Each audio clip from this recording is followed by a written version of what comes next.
To add non-credit cards to Apple Wallet, start by opening the Wallet app on your iPhone.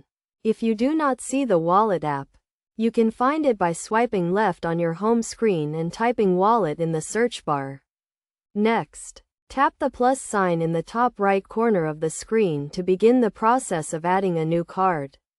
You will then be asked to choose the type of card you want to add, such as a debit card, loyalty card, or a rewards card. Select the type of card you want to add and follow the prompts to enter the card details. For some cards, you may need to take a photo of the card or manually enter the card number and expiration date.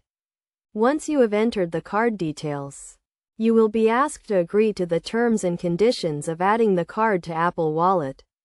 Review the terms and conditions carefully and tap Agree to continue.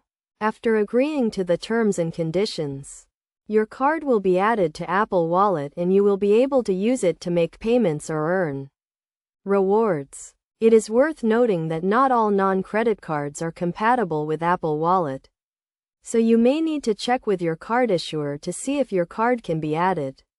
Additionally, some merchants may not accept Apple Wallet as a form of payment, so it is always a good idea to have a backup payment method available.